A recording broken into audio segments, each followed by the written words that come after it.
I want to thank you all for being here today. It is a basics of public speaking and debate that one never repeats an allegation that is baseless because you give it foundation. And I've stayed with that most of my life, as I think Stephen has. But the case he just made to you is so important. There is a legitimate debate here. We can debate the issue of the FTO and the future of Camp Ashraf and American relations with Iran.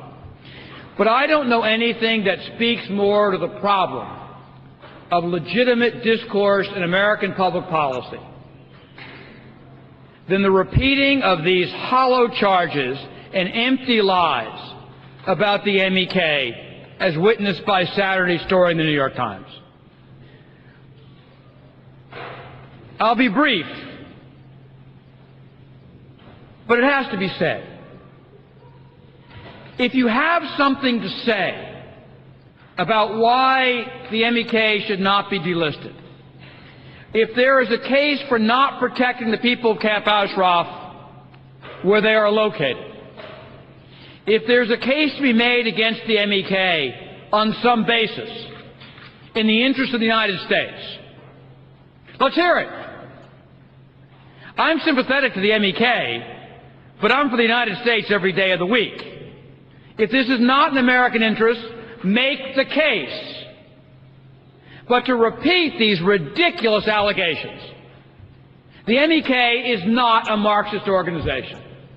It simply is not. You can say it, you can keep writing it, you can repeat it all day long, but it is not Marxist. Mrs. Rajdevi, in her speech in Rome, laid out the platform and the charter of the organization.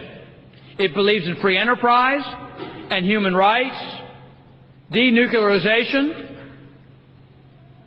peaceful relations with its neighbors, a democratic multi-party system.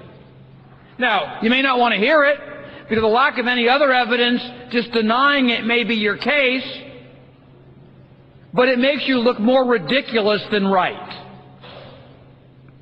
To charge the MEK with being Marxist because in the 1970s some people came to leadership who had Marxist tendencies is like claiming the Democratic Party remains segregationist because of George Wallace. That was then, this is now. It's an organization that wants a democratic future for Iran. Period. Second,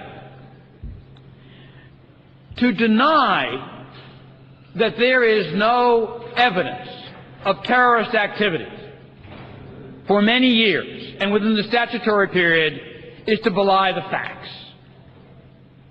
Now, you can say otherwise,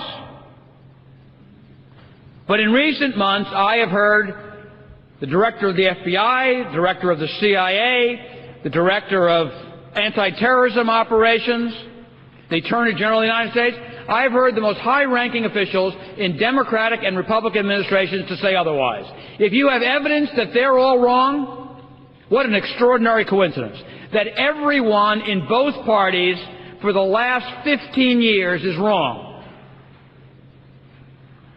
But if you have evidence, it's time to come forward with it. But aren't you just tired of reading in the newspapers the same empty charges and nonsense again and again and again? Talk about an admission of nothing to say. Now, finally, I want to leave you with this. Some things are so simple. What is it the people of Camp Ashraf want? What are our demands?